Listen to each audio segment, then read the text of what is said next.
পর্যন্ত। যাত্রা পুস্তক 17 অধ্যায় 8 থেকে 16 পদ পর্যন্ত। আর 11 পদের উপর আমি আলোকপাত করতে চাই।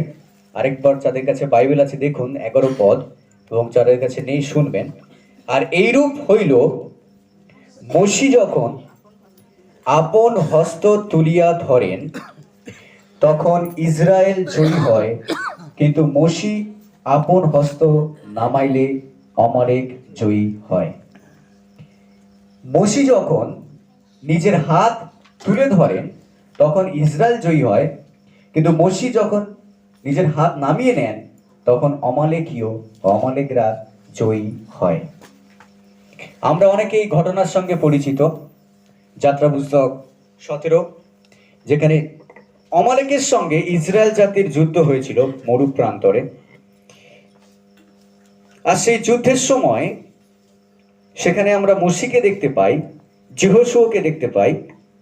আর মসি আদেশ দেন যহোশুয়াকে, কারণ যহোশুয়া যোদ্ধা ছিলেন, তুমি যাও আর অমালেকদের সঙ্গে যুদ্ধ করো, কিন্তু আমি যাই পর্বতে ঈশ্বরের কাছে, আমি যাই উপরে, আর সেখান থেকে আমি হাত তুলে রাখবো আর তোমরা যুদ্ধ করবে।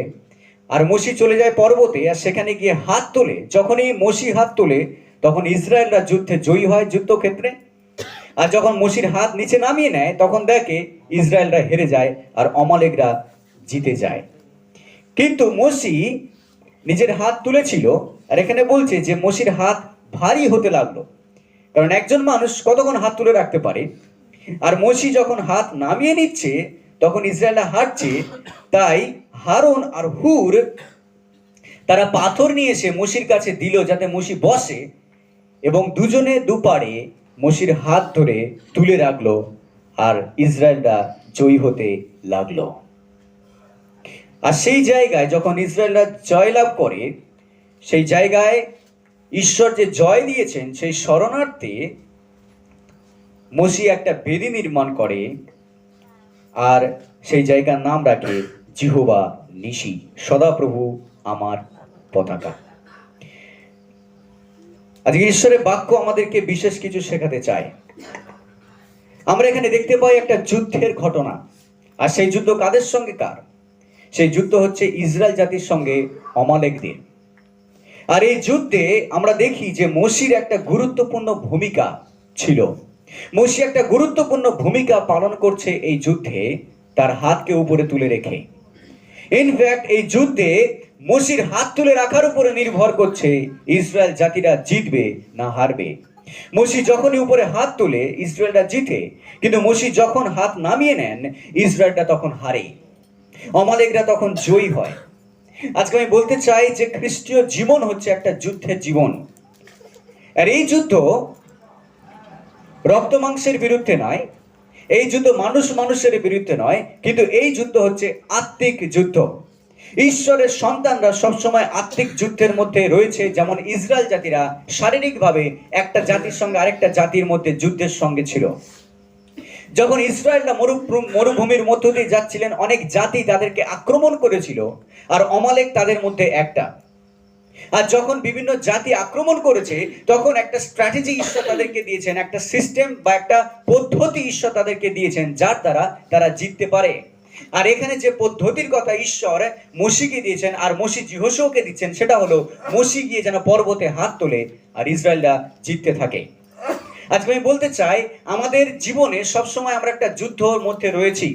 আর সেই যুদ্ধ মানুষের সঙ্গে মানুষের নয়, আপনার সঙ্গে পাশের বাড়ির লোকের নয়, কিন্তু সেই যুদ্ধ হচ্ছে আত্মিক যুদ্ধ। আমরা প্রত্যেকটা ঈশ্বরের সন্তানেরা আত্মিকভাবে যুদ্ধ করছি।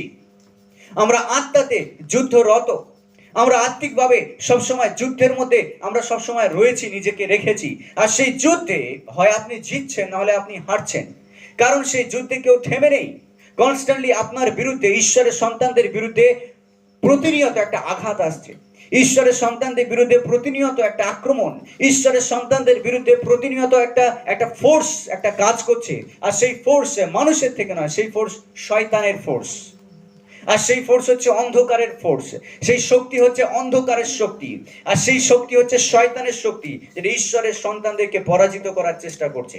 সেজন্য বাইবেল বলছে আমরা রক্ত মাংসের বিরুদ্ধে যুদ্ধ করছি না, কিন্তু অন্ধকারের শক্তির বিরুদ্ধে আমরা যুদ্ধ করছি এবং মিথ্যের অধিপতির সাথে আমরা যুদ্ধ করছি। এই পৃথিবীকে যে মিথ্যে পরিচালিত করছে, এই পৃথিবীতে যে অন্ধকার রয়েছে, সেই অন্ধকার সেই মিথ্যে শয়তান দ্বারা পরিচালিত। কিন্তু ঈশ্বরের সন্তানরা আলোর সন্তান, সেই জন্য তাদেরকে প্রতিনিয়ত অন্ধকারের সঙ্গে যুদ্ধ করতে হচ্ছে, মিথ্যের সঙ্গে ফাইট করতে হচ্ছে। আর এই যুদ্ধে ঈশ্বর আপনাকে একটা ভূমিকা নিতে বলছেন, আর সেই ভূমিকা যেন আমাদের মসির মতো হয়। হালেলুয়া। সেই জন্য আজকে যে প্রচার আমি করব সেটা হচ্ছে মসির মতো আত্মিক যোদ্ধা হওয়া।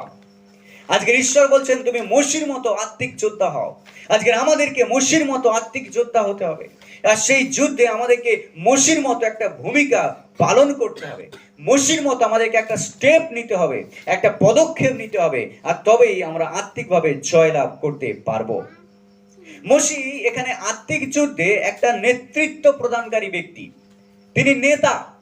নেতার কাজ হলো নেতৃত্ব দেওয়া, পরিচালনা করা।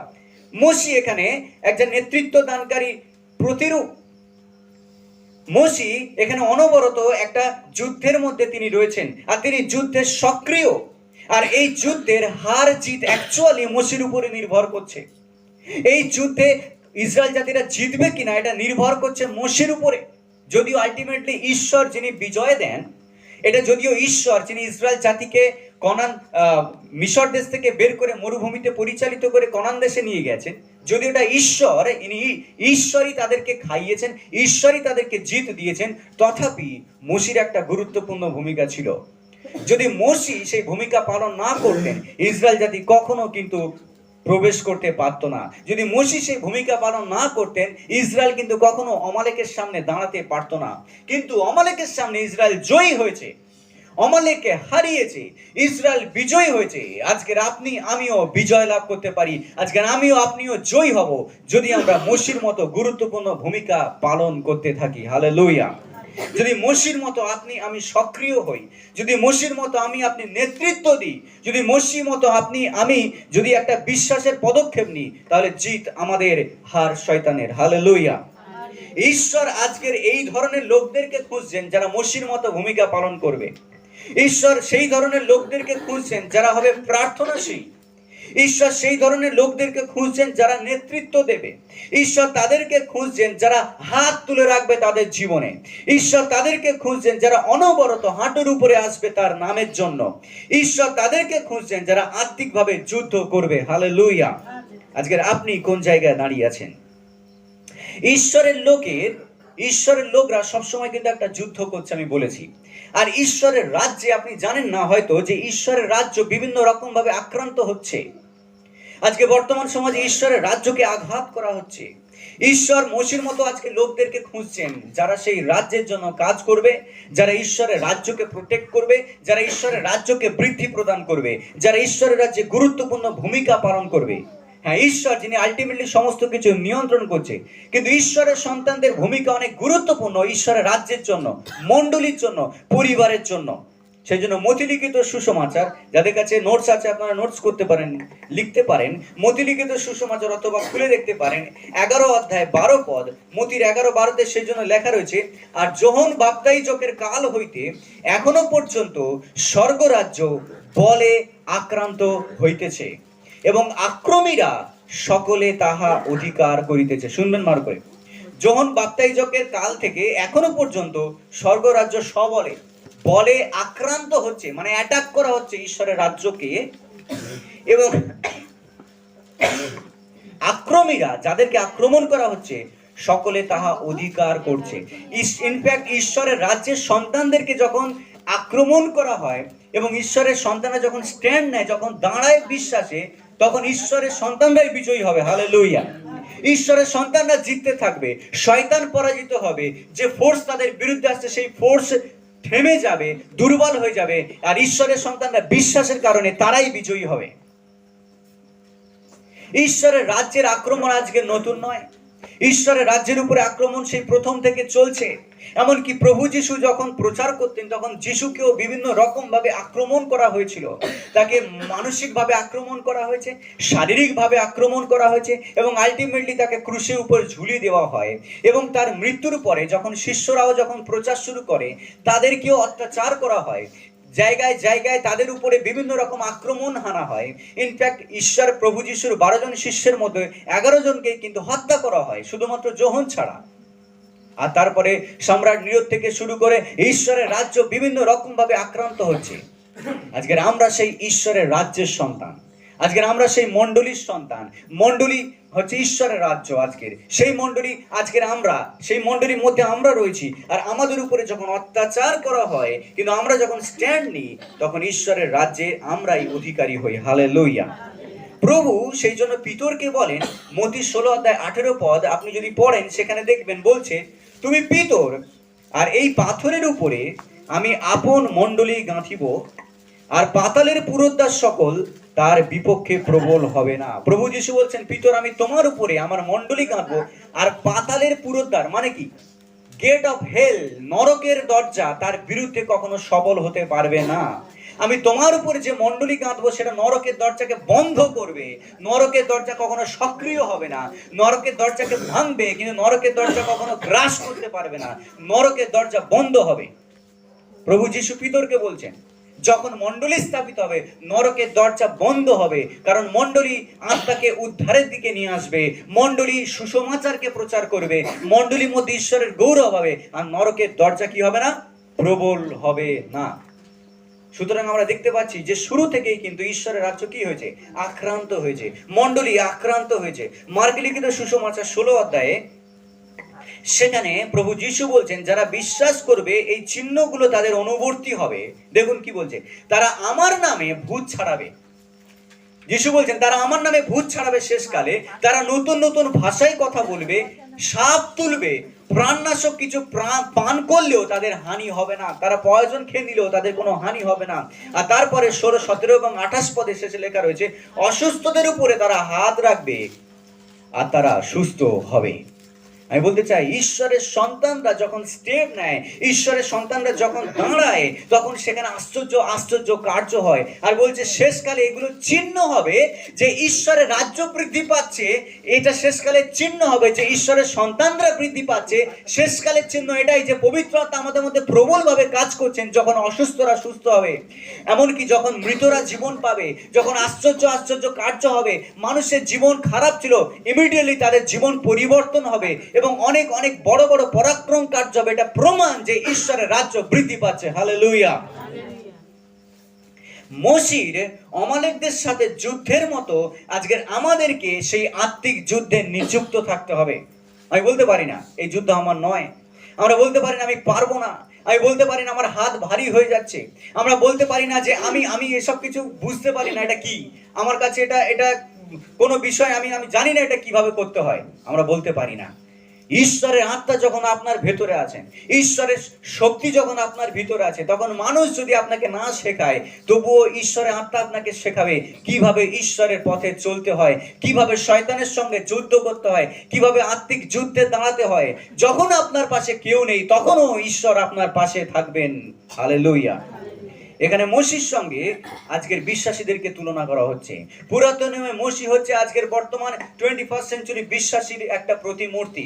মসি আজকের আমাদের কাছে একটা উদাহরণ কিভাবে ঈশ্বরের সন্তানরা চলবে। মসি একটা উদাহরণ কিভাবে ঈশ্বরের সন্তানরা যুদ্ধ করবে। আজকে মসির মতো আমাদেরকেও হতে হবে। ইফিসীয় 6:10 সেখানে বলছে যে শেষ কথা এই, তোমরা প্রভুতে আর তাহার শক্তির পরাক্রমে বলবান হও, ঈশ্বরের সমগ্র যুদ্ধ সজ্জা পরিধান করো, যেন দিয়াবলের নানাবিধ চাতুরীর সম্মুখে দাঁড়াইতে পারো। ইফিসীয় 6:10 দেখুন সেখানে কি বলছে যে শেষ কথা এই, শেষ কথা এই যে তোমরা প্রভুতে আর তাহার শক্তির পরাক্রমে কি হও? বলবান হও।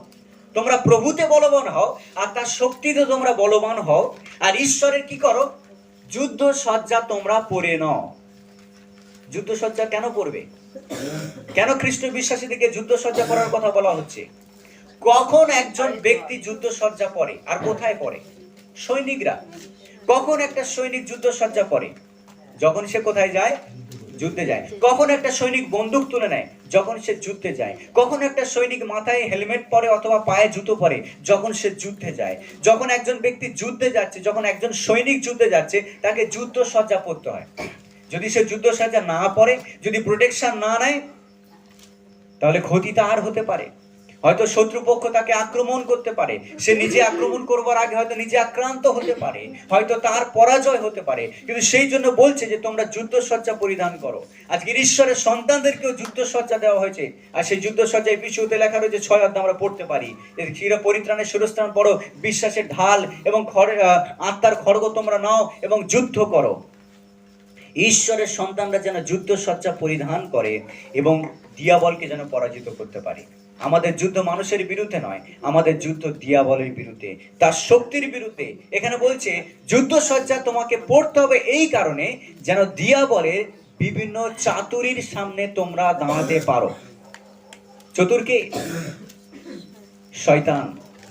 শয়তান চতুর, সে আমাদের থেকে অনেক বেশি চতুর, যে কোনো মানুষের থেকে অনেক বেশি চতুর। সে ভীষণ চালাক, ভীষণ ক্রাফটি, ভীষণ মিথ্যেবাদী, সে ভীষণ অপবাদক। বাইবেল এই কথা বলছে। কারণ দিয়াবল নামের অর্থ হচ্ছে অপবাদক, শয়তান নামের অর্থ হচ্ছে শত্রু, শয়তান নামের অর্থ হচ্ছে যে আমাদের বিরুদ্ধে অপবাদ করে, যে মিথ্যে কথা বলে। শয়তানকে বলা হচ্ছে মিথ্যেবাদীর পিতা। আর তার বিভিন্ন রকম চাতুরি, তার পরিকল্পনা হলো যেন ঈশ্বরের সন্তানদেরকে সে ফাঁসাতে পারে, যেন ঈশ্বরের সন্তানদেরকে পরাজিত করতে পারে, যেন ঈশ্বরের সন্তানদেরকে বিশ্বাস থেকে সরাতে পারে। কিন্তু আমাদেরকে বলা হয়েছে যেন আমরা যুদ্ধসজ্জা পরে ঈশ্বরের শক্তিকে অবলম্বন করে যেন শয়তানকে পরাজিত করতে পারি, তার চাতুরিকে যেন আমরা নষ্ট করতে পারি আমাদের শক্তি দ্বারা। হালেলুয়া। মুশি যখন হাত তুলে রাখে ইসরায়েল তখন জেতে, আর মুশি যখন হাত নামিয়ে রাখে তখন অমালেকরা জেতে। আজকের মুশির হাত তুলে রাখাকে ঈশ্বরের বিজয় বলা হয়।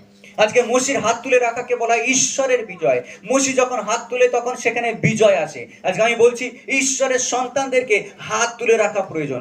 আজ প্রয়োজন সেই সকল লোকদেরকে যারা অনবরত হাত তুলে রাখবে প্রার্থনায়। সেই সমস্ত লোকদেরকে ঈশ্বর চান যারা অনবরত হাত তুলে রাখবে বিরতিতে। ঈশ্বর সেই সমস্ত লোকদেরকে চান যারা অনবরত বাক্য অধ্যয়ন করবে। ঈশ্বর সেই সমস্ত লোকদেরকে চান যারা অন্যকে উৎসাহিত করবে, যারা মণ্ডলী পরিচালিত করবে, যারা বিভিন্ন রকম সেবা কার্য করবে, যারা মণ্ডলীতে বিভিন্ন বিশেষ বিশেষ ভূমিকা পালন করবে এবং যারা একে অপরকে উৎসাহিত করবে। ঈশ্বরের সেই সমস্ত লোকদেরকে প্রয়োজন আজকে। হালেলুয়া। সেই সমস্ত লোকদেরকে ঈশ্বর আজকে চান। প্রার্থনা, মুশির হাত তুলে রাখাকে চিহ্নিত করে একটা প্রার্থনা। মুশি যখন হাত তুলে রাখে ইসরায়েল তখন জেতে। আমি বলতে চাই ঈশ্বরের সন্তানরা যখন প্রার্থনা করবে তখন ঈশ্বরের রাজ্য বৃদ্ধি পাবে। ঈশ্বরের সন্তানরা যখন প্রার্থনা শুরু করবে তখন পরিবার ঈশ্বরকে চিনতে পারবে। ঈশ্বরের সন্তানরা যখন প্রার্থনা করবে তখন গ্রাম ঈশ্বরকে জানতে পারবে। ঈশ্বরের সন্তানরা যখন প্রার্থনা করবে তখন মণ্ডলীতে আশ্চর্য আশ্চর্য কাজ হবে। ঈশ্বরের সন্তানরা যখন প্রার্থনা করবে তখন অবিশ্বাসীরা পরিবর্তন হবে, তারা বিশ্বাসের মধ্যে আসবে। কারণ ঈশ্বরের সন্তানদের প্রার্থনার উপরে অনেক কিছু নির্ভর করছে। হালেলুয়া। প্রার্থনা কি? প্রার্থনা এমন একটা জিনিস যেটা আমাদেরকে শক্তি প্রদান করে। প্রার্থনা হলো ঈশ্বরের সঙ্গে কথোপকথন। প্রার্থনা হলো ঈশ্বরকে আমাদের সমস্ত ভাব বলা। প্রার্থনা হলো ঈশ্বরের সঙ্গে আমাদের ভাব বিনিময় করা। প্রার্থনা হলো ঈশ্বরের সঙ্গে কানেকশন তৈরি করা। প্রার্থনায় একমাত্র মাধ্যম যার মধ্য দিয়ে আমরা ঈশ্বর থেকে শক্তি লাভ করতে পারি। আর ঈশ্বরের বাক্য অধ্যয়ন হচ্ছে একমাত্র মাধ্যম যার মধ্য দিয়ে আমরা গাইড লাভ করতে পারি। হালেলুয়া। আমি বলতে চাই প্রার্থনা একটা বড় বিষয়। প্রার্থনা করো বাউন্ডারি মানে না। প্রার্থনা দুর্বল হয় না, প্রার্থনা ব্যর্থ হয় না, প্রার্থনা ফলহীন থাকে না। যে সময় প্রার্থনায় ব্যয় হয়েছে সে সময় কখনো অপব্যয় হয়নি। শুনে রাখুন, যদি সম্ভব হয় লিখে রাখুন, যে সময় প্রার্থনায় ব্যয় হয়েছে তা কখনো অপব্যয় হয়নি। যদি আপনি প্রার্থনার সময় ব্যয় করে থাকেন সেটা কখনো ওয়েস্ট হয়নি, অপব্যয় হয়নি। সেই সময় সব সময় ব্যবহৃত হয়েছে। ঈশ্বর সেই সময়কে কাউন্ট করেন যখন আমরা প্রার্থনার সময় অতিবাহিত করি। প্রার্থনায় পারে দুর্বল ব্যক্তিকে সবল করতে। প্রার্থনা হলো বিশ্বাসীদের আত্মিক বুস্টার। প্রার্থনা নেই শক্তি নেই, কম প্রার্থনা কম শক্তি, বেশি প্রার্থনা বেশি শক্তি। হালেলুয়া। যেখানে প্রার্থনা সেখানে অলৌকিক কাজ, যেখানে প্রার্থনা সেখানে মানুষের মধ্যে প্রেম এবং ভালোবাসা। প্রার্থনা ভীষণ প্রয়োজন ঈশ্বরের সন্তানদের জন্য। প্রথম থিসসলনিকীয় 5:16 আর 17 বলছে সর্বদা আনন্দ করো। প্রথম থিসসলনিকীয় 5:16-17 সর্বদা আনন্দ করো, অনবরত প্রার্থনা করো। প্রত্যেক পরিস্থিতির জন্য ধন্যবাদ দাও। সর্বদা আনন্দ করো, অনবরত কি করো? প্রার্থনা করো। ও আমাদের প্রার্থনা করা প্রয়োজন। সব সময় প্রার্থনা করা কোনো জায়গা হয় না। হ্যাঁ, প্রার্থনা করার জন্য আমরা চার্চে আসি ঠিক, কিন্তু ইনফ্যাক্ট প্রার্থনা আমরা সব জায়গায় করতে পারি। সর্বদা অনবরত প্রার্থনা, প্রার্থনা সব জায়গায় করা যায়, প্রার্থনা যে কোনো সময় করা যায়। কোনো পার্টিকুলার সময় নেই প্রার্থনা করবা। যদি আপনি ভোরবেলাকে বেছে নিয়েছেন খুবই ভালো, যদি আপনি দুপুরবেলা প্রার্থনা করেন ভালো, যদি আপনি সন্ধ্যেবেলা প্রার্থনা করেন ভালো, যদি আপনি রাতে প্রার্থনা করেন ভালো, যদি আপনি সব সময় প্রার্থনা করেন আরো ভালো। হালেলুয়া। প্রার্থনা কোনো সময় হয় না, প্রার্থনা কোনো জায়গা হয় না, প্রার্থনা কোনো নির্দিষ্ট কোনো কোনো কোনো কোনো বিশেষ কোনো আমরা নির্ধারিত করতে পারি না প্রার্থনার জন্য। যখনই আমরা যেখানেই থাকি না কেন, প্রার্থনা সেখান থেকে আমরা ঈশ্বরের কাছে করতে পারি। আপনি ঝাড় দিতে দিতে, থালা বাসন ধুতে ধুতে, আপনি কাজ করতে করতে প্রার্থনা করতে পারেন। কারণ প্রার্থনা হলো ঈশ্বরের সঙ্গে কথা বলা। আর ঈশ্বরের সঙ্গে কথা বলার জন্য ঈশ্বরের সন্তান থেকে শুধু জায়গা খুঁজতে হবে না গিয়ে, ঈশ্বরের সঙ্গে কথা বলার জন্য ঈশ্বরের সন্তান থেকে সময় খুঁজতে হবে না। কারণ যখনই আমাদের প্রয়োজন তখনই আমরা আমাদের পিতার সঙ্গে কথা বলতে পারি। হালেলুয়া। এটাই হচ্ছে প্রার্থনা। পুরাতন নিয়মে মোশে যেমন হস্ত উত্তোলন করেছিলেন, এই হাত তোলাকে পুরাতন নিয়মে একটা বিশেষভাবে চিহ্নিত করা হয়েছে। পুরাতন নিয়মে যেখানে যেখানে আপনি দেখবেন হাত তোলা হয়েছে, একটা বিশেষ কারণে সেখানে হাত তোলার কথা বলা হয়েছে। আর যেখানে যেখানে হাত তুলেছে কেউ, আপনি দেখবেন সেখানে একটা বিজয়ের যাত্রা সেখান থেকে শুরু হয়েছে। যখনই কোনো ঈশ্বরের সন্তান পুরাতন নিয়মে হাত তুলেছে, সেখানে একটা বিজয়ের যাত্রা সেখান থেকে শুরু হয়েছে, বা বিজয় লাভ করার পরে সেখানে হাত তোলা হয়েছে। সেই জন্য বাইবেলে ঈশ্বরকে বলা হয়েছে জিহোবা নিশি, তিনি আমার পতাকা। কখন পতাকা তোলা হয়? স্বাধীনতা, জয়ের সময়। স্বাধীনতাটা কি? জয়, আমরা বিজয়ী হয়েছি, সেই জন্য পতাকা। যখন মাউন্ট এভারেস্টে যখন কেউ উপরে গিয়ে পৌঁছায়, সেখানে গিয়ে নিজের দেশের পতাকা কি করে? কারণ আমরা মাউন্ট এভারেস্টকে জিতে নিয়েছি, তার উপরে গিয়ে বিজয়ী। এটা বিজয়ের চিহ্ন পতাকা। সেই জন্য ঈশ্বরকে বলা হয়েছে তিনি আমাদের জিহোবা নিশি, তিনি আমাদের জিহোবা নিশি, সদাপ্রভু আমার পতাকা। যখন পুরাতন নিয়মে কোথাও হাত তোলা হয়েছে, তখন সেটাকে বিজয়ের যাত্রা বা বিজয়ী হবার যাত্রা হিসেবে চিহ্নিত করা হয়েছে। বিভিন্ন সময় ঈশ্বরের সন্তানরা লাঠি হাতে বা খালি হাতে তারা হাত তুলেছে, আর সেখানে আশ্চর্য কার্য হয়েছে। যেখানে হাত তোলা হয়েছে সেখানে আশ্চর্য বিজয় এসেছে। যেখানে হাত তোলা হয়েছে সেখানে খুব ভালো ভালো কার্য হয়েছে, ঈশ্বরের পরাক্রমী কার্য হয়েছে। ঠিক যেমন মোশে হাত তুলেছিল সেই লাঠি নিয়ে, আর মোশে দ্বারা লোহিত সাগর দুভাগ হয়েছিল। ঠিক যেমন মোশে পাথরের উপরে তিনি হাত তুলেছেন, আর পাথর দিয়ে সেই লাঠি দিয়ে পাথরকে আঘাত করেছেন, আর পাথর থেকে জল বেরিয়ে এসেছিল মরুভূমিতে, আর তারা খেয়েছিল। যখনই হাত তোলা হয়েছে সেখানে ঈশ্বর আশ্চর্য কাজ করেছেন তার সন্তানদের মধ্য দিয়ে। হাত উত্তোলন শুধুমাত্র বিজয়কে চিহ্নিত করে না, হাত তোলাকে আবার আরাধনাও বলা হয়। হালেলুয়া। আমরা দেখি যে পুরাতন নিয়মে যখন হাত তোলা হয়েছে সেখানে পবিত্রতাকে চিহ্নিত করা হয়েছে। হাত তোলা মানে ঈশ্বরকে পবিত্র ঘোষণা করা। হাত তোলা মানে হচ্ছে ঈশ্বরকে ধন্যবাদ দেওয়া। আর সেই জন্য গীত সংহিতা 28:2 সেখানে লেখা হয়েছে, যখন তোমার পবিত্র অন্তর্গৃহের দিকে অঞ্জলি উঠায়, যখন তোমার পবিত্র অন্তর্গৃহের দিকে, অন্তর্গৃহ মানে মোস্ট হোলি প্লেস, পবিত্র থেকে পবিত্রতম জায়গায়, অতি পবিত্র স্থানের দিকে যখন আমি হাত তোলাই, আমি অঞ্জলি তুলি, গীতকার এই কথা বলছে তোমার অন্তর্গৃহের দিকে। আবার গীত 63:4 এই কথা বলছে, গীত 63:4 এই কথা বলছে, এই রূপে আমি যাবজ্জীবন তোমার ধন্যবাদ করিব, আমি তোমার নামে অঞ্জলি উঠাইব। হালেলুয়া। অঞ্জলি মানে আঙুল, অঞ্জলি মানে আবার হাতও হয়, যে আমি আমার হাতকে, আমার আঙুলকে ঈশ্বরের দিকে তুলছি আর তার প্রশংসা করছি। আর আজও ঈশ্বরের সন্তানরা হাত তুলে ঘোষণা করে আমাদের ঈশ্বর ধন্য, আমাদের ঈশ্বর পবিত্র। হালেলুয়া। ঈশ্বর মোশেকে মনোনীত করেছেন তার মধ্য দিয়ে ইসরায়েলকে বিজয় দেওয়ার জন্য।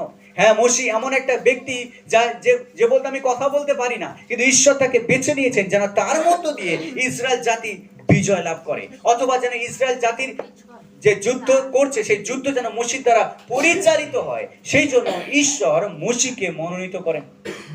আজ আমি বলতে চাই, ঈশ্বর আপনাকে বেছে নিয়েছেন শুধু শুধু নয়, ঈশ্বর আপনাকে বেছে নিয়েছেন শুধু শুধু নয়, ঈশ্বর আপনাকে দিয়ে বড় বড় কাজ করাতে চান। যদি মোশে সেই দিন মরুভূমিতে যদি মোশি সেদিন জল দিতে পারে ইসরায়েল জাতিকে, মোশি যদি লোহিত সাগরকে দুভাগ করতে পারে, আজও ঈশ্বরের সন্তানরা আশ্চর্য আশ্চর্য কার্য করতে পারে। আমি বলতে চাই, আজও ঈশ্বরের সন্তানরা ঈশ্বরের রাজ্যের জন্য আসল কাজ করতে পারে। আজও ঈশ্বরের সন্তানরা শয়তানকে পরাজিত করতে পারে। আজও ঈশ্বরের সন্তানরা বড় বড় কার্য করতে পারে সুসমাচার প্রচার করে। আজও ঈশ্বরের সন্তানরা প্রার্থনায় এসে বড় বড় কার্যকে দেখতে পারে তাদের জীবনে, কারণ ঈশ্বর বেছে নিয়েছেন আমাদেরকে মোশির মতো। আজকের ঈশ্বর হয়তো আপনাকে বেছে নিয়েছেন তার রাজ্যের প্রতি একটা বড় প্রভাব নিয়ে আসতে। আত্মিক যুদ্ধে আপনার অবদান একটা বিশেষ ভূমিকা রাখে ঈশ্বরের রাজ্যে। কাউকে আজকে সুসমাচার প্রচারের কার্যের জন্য বসতে হবে, কাউকে আজকের উদ্দীপনার জন্য উদ্দীপিত হতে হবে, কাউকে ঈশ্বর বেছে নিয়েছেন পবিত্র আত্মা সেচনের জন্য, কাউকে কাউকে ঈশ্বর বেছে নিয়েছেন আশ্চর্য কাজের জন্য মণ্ডলীতে, কাউকে কাউকে ঈশ্বর বেছে নিয়েছেন তার রাজ্যের জন্য দেশের জন্য প্রার্থনা করতে, কাউকে কাউকে ঈশ্বর বেছে নিচ্ছেন আজকের মন্দ শক্তির বিরুদ্ধে প্রার্থনা করতে। আর আমি বলতে চাই, ঈশ্বরের সন্তানরা যদি এইসবগুলো না করে তাহলে ঈশ্বরের রাজ্য বৃদ্ধি পাবে না। ঈশ্বরের সন্তানরা যদি এইসবগুলো না করে তাহলে সুসমাচার প্রচারিত হবে না।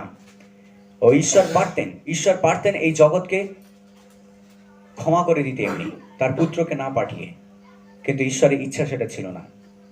যেন মানুষ ঈশ্বরকে জানতে পারে সেই জন্য তার পুত্রকে পাঠাতে হয়েছিল যীশু খ্রিস্টের মধ্য দিয়ে।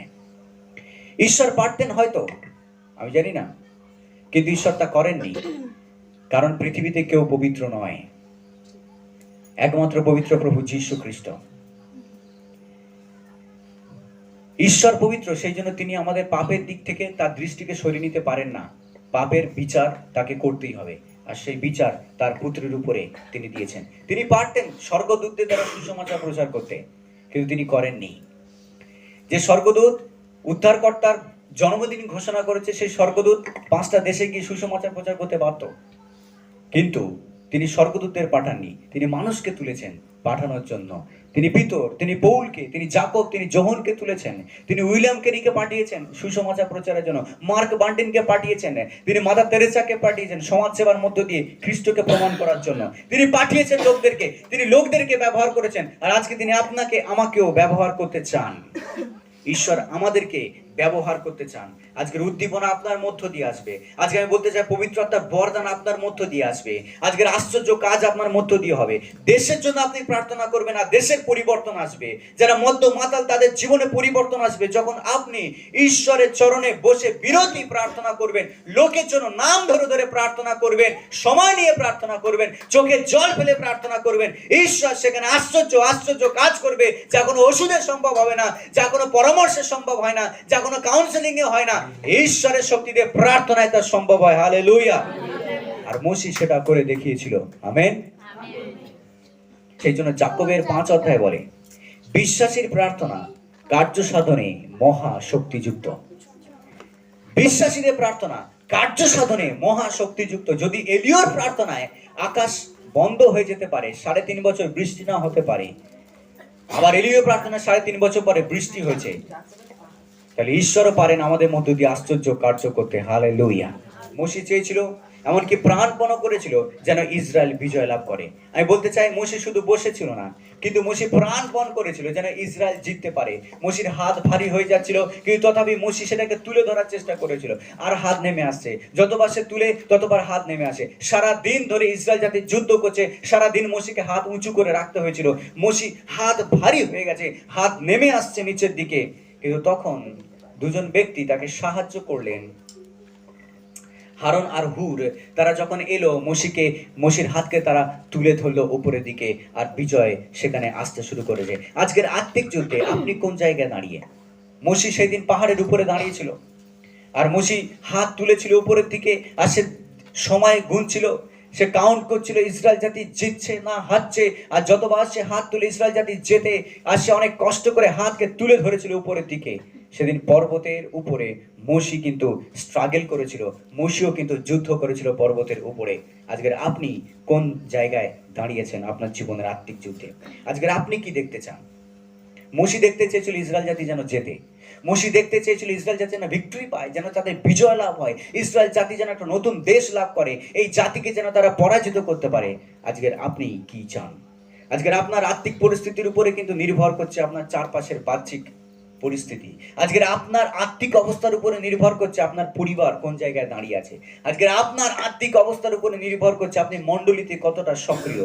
আজকের আপনার আর্থিক পরিস্থিতির উপরে নির্ভর করছে আপনার বাড়ির লোকরা মন ফেরাচ্ছে না ফেরাচ্ছে না। আজকের আপনার আর্থিক পরিস্থিতির উপরে আপনি কোন জায়গায় দাঁড়িয়ে আছেন তার উপরে নির্ভর করবে আপনার সন্তানরা কোন পথে চলবে। আজকের আপনার আর্থিক পরিস্থিতির উপরে নির্ভর করছে আপনি কতটা লোকের সঙ্গে সুসম্পর্ক তৈরি করছেন। আজকের আপনার আর্থিক পরিস্থিতির উপরে নির্ভর করছে। মোশে খুবই কষ্টের সাথে হাতে উপরে তুলে রেখেছিল। আজকের আপনি কষ্টের সাথে কি করতে চান ঈশ্বরের রাজ্যের জন্য? কি করতে চান? আজকের আর্থিকভাবে আপনি কার উপরে নির্ভর করছেন? এখানে অমালেক আর্থিক শত্রুর প্রতিচ্ছবি, অমালেক শয়তানের প্রতিচ্ছবি। সে এসেছে ইসরায়েলকে ধ্বংস করতে, অমালেক এসেছে ইসরায়েলকে পরাজিত করতে। জিহোশু কিন্তু যুদ্ধক্ষেত্রে নেমেছে, মোশে কিন্তু হাত তুলে রেখেছে। অমালেক এসেছে যেন ইসরায়েল জাতি ডিফিট হতে পারে। আজকে আমি বলতে চাই শয়তান বিভিন্ন রকম ভাবে আপনাকে পরাজিত করার চেষ্টা করছে। বিশ্বাসীদের ক্ষেত্রে এটা সত্য। ঈশ্বরের সন্তানরা যখন বিনতি ও প্রার্থনা করে শয়তান তখন হাত দিয়ে শুরু করে। ঈশ্বরের সন্তানদের বিনতি যাচনার উপরে নির্ভর করছে মণ্ডলী, আপনার পরিবার, আপনার সম্পর্ক, স্বামীর সঙ্গে স্ত্রীর সম্পর্ক, স্ত্রীর সঙ্গে স্বামী, বাবা মার সঙ্গে ছেলেমেয়ের সম্পর্ক, ছেলেমেয়ের সঙ্গে বাবা মার সম্পর্ক, পারিপার্শ্বিক সম্পর্ক, আমাদের আত্মীয় পরিজনদের মধ্যে সম্পর্ক। এই সমস্ত কিছু নির্ভর করছে আর্থিক পরিস্থিতির উপর। আমি বলতে চাই আমরা কোন জায়গায় ঈশ্বরের সঙ্গে দাঁড়িয়ে আছি। মানুষের সঙ্গে আমাদের সম্পর্ক কখনো সমান্তরাল হবে না, যদি সমান হবে না, ভালো হবে না, যদি ঈশ্বরের সঙ্গে আমাদের ভার্টিক্যাল সম্পর্ক না থাকে। এই সম্পর্কটি ত্রিভুজের মতো, তাই না? ত্রিভুজের মতো এই সম্পর্ক। এখানে আপনি, এখানে আর সকলে দাঁড়িয়ে আছে। এখানে আপনি, এখানে আপনার স্ত্রী, এখানে আপনার স্বামী, এখানে আপনার ছেলে মেয়ে, এখানে আপনি, আর এখানে আর সবাই। যদি ঈশ্বরের সঙ্গে আপনার সম্পর্ক ঠিক না থাকে তাহলে এই নিচের সম্পর্ক কখনো ঠিক থাকবে না। এই উপরের সঙ্গে সম্পর্ক যদি ঠিক থাকে তবে নিচের সঙ্গে সম্পর্ক সব সময় ঠিক থাকবে। হালেলুয়া। আমাদের আসল কানেকশন ঈশ্বরের সঙ্গে ঠিক থাকতে হবে, তবেই কিন্তু মানুষের সঙ্গে আমাদের কানেকশন সব সময় ঠিক থাকবে। হারন এবং হুর মোশিকে সাহায্য করেছিল, তারা মোশির হাতকে তুলে ধরেছিল সারাদিন ধরে। আজকে ঈশ্বরের রাজ্যে সেই সমস্ত সাহায্যকারী সন্তানদের প্রয়োজন, যারা মোশিকে পাথর এনে দেবে, যারা মোশির হাতকে তুলে ধরবে, মোশিকে বসিয়ে দেবে, দুজনে দুদিকে দাঁড়াবে। আজকের ঈশ্বরের মণ্ডলীতে সেই সমস্ত লোকদেরকে প্রয়োজন যারা মণ্ডলীতে সাহায্যকারী ভূমিকা পালন করবে, যারা প্রার্থনা করবে, যারা এসে বলবে আমি প্রার্থনা করতে চাই, যারা এসে বলবে আমি এই সেই বিষয় নিয়ে প্রার্থনা করছি, যারা মণ্ডলীতে সক্রিয় ভূমিকা পালন করবে, এসে যারা সাহায্য করবে, যারা অন্যকে উৎসাহিত করবে, যারা অন্যকে বুঝাবে, যারা অন্যের সেবা করতে সবসময় তৎপর থাকবে, যারা বিশেষ বিশেষ ভূমিকা পালন করবে মণ্ডলীতে, যারা বাড়িতেও ঈশ্বরের কথা বলতে উৎসাহিত থাকবে, যারা পাড়ায় গিয়েও প্রভু যিশুর নামে সাক্ষ্য দেবে, যারা নিজেদের আত্মীয় পরিজনদের কাছে গিয়ে কখনো লজ্জা পাবে না প্রভু যিশু খ্রিস্টের কথা বলতে, যারা বিশেষ ভূমিকা পালন করবে হারন এবং হুরের মতো, তারাই কিন্তু ঈশ্বরের রাজ্যে সাহায্যকারী ভূমিকা পালন করতে পারবে। হালেলুয়া। আজকের অনেকেই যারা বিশ্বাস করার পরেও বছরের পর বছর একই জায়গায় দাঁড়িয়ে আছে, তারা যে জায়গায় দাঁড়িয়ে ছিল একই ভূমিতে তারা দাঁড়িয়ে আছে, একই পরিস্থিতিতে তারা দাঁড়িয়ে আছে, তাদের বিশ্বাসের কোনো পরিবর্তনই ঘটেনি। এটা প্রমাণ করে ঈশ্বরের সঙ্গে তাদের সম্পর্ক কতটা মধুর, কতটা ভালো। যদি আপনার জীবনে পরিবর্তন না আসে, আমার জীবনেও পরিবর্তন প্রয়োজন, আর আমি সেই বিষয়ে তৎপর। আমি তৈরি সবসময় যেটা ভুল সেটাকে বাদ দিতে, যেটা ঠিক সেটাকে ধরতে। আমি তৈরি সবসময় যদি আমার মধ্যে কমতি থাকে সেই কমতিকে বুঝতে, জানতে, কমতিকে পূর্ণ করতে। আমি তৈরি সবসময়, ঈশ্বর যদি আমার চোখে আঙুল দিয়ে দেখিয়ে দেয় তুমি ভুল করেছো, অনুতপ্ত হতে। আমি তৈরি সবসময়, কারণ আমি এক জায়গায় দাঁড়িয়ে থাকতে চাই না। আপনি জানেন এক জায়গায় দাঁড়িয়ে থাকলে কি হয়? যখন জল এক জায়গায় দাঁড়িয়ে থাকে তখন কি হয়? কোনো পাত্রে বাড়ির পিছনে পড়ে থাকা কোনো ভাঙা যে জিনিসে যদি জল জমে থাকে তাহলে কি হয়? পোকা হয়, মশা হয়, শ্যাওলা হয়। বিশ্বাসীদের জীবন ঠিক সেই রকম। যদি এক জায়গায় আপনি দাঁড়িয়ে থাকেন তাহলে কি হবে? পোকা হবে, শ্যাওলা হবে, মশা তৈরি হবে সেখান থেকে। আমি বলতে চাই বিশ্বাসীদের জীবন যেন পরিবর্তন হয়। প্রতিনিয়ত আমরা বদলাচ্ছি, প্রতিনিয়ত আমরা পরিবর্তন হচ্ছি। আমরা সেই মাছের মতো যারা স্রোতের বিপরীতে চলছে, আমরা মাছের মতো যারা স্রোতের বিপরীতে চলছে, জাগতিক অভিলাষের বিপরীতে আমরা দৌড়াচ্ছি যতদিন না শেষ আসে। আজকে সেই ধরনের লোকদেরকে প্রয়োজন যারা প্রার্থনায় বিনতিতে অংশগ্রহণ করবে। তাই তো মথিলিখিত সুসমাচারে 5 অধ্যায় যিশু পর্বতে যখন উপদেশ দিচ্ছিলেন তখন তিনি বললেন, তোমরা জগতের জ্যোতি আর তোমরা জগতের লবণ। ঈশ্বর প্রভু যীশু আমাদেরকে বলছেন যে তোমরা জগতের জ্যোতি, আর সেই জ্যোতি জ্বালিয়ে কেউ খাটের নিচে রাখে না, কিন্তু দ্বীপের উপরে রাখে, উঁচুতে রাখে, যেন সবাই সেই জ্যোতিকে দেখতে পায়। আর যীশু বলছেন তোমরা জগতের লবণ। সেই লবণ যদি নিজের স্বাদ হারিয়ে ফেলে তবে সেই লবণ আর কোনো কাজে নয়। সুতরাং প্রভু যীশু আমাদেরকে জগতের দিকে বলছেন, আমাদের কাজ হচ্ছে আলো দেওয়া, আমাদের কাজ হচ্ছে লোকের জীবনে স্বাদ নিয়ে আসা, বিস্বাদ নয়। অনেকে আছে যারা লোকের জীবনে বিস্বাদ নিয়ে আসে, ভালোর পরিবর্তে আরো বেশি খারাপ করে, উৎসাহ করার পরিবর্তে আরো বেশি ঝিমিয়ে যায়, তাই না? গাছে যদি জল না দেওয়া যায় সেই গাছ কি হয়? ঝিমিয়ে যায়, তাই না? সেই গাছের কি প্রয়োজন? জল প্রয়োজন। সেই গাছের সার প্রয়োজন নেই।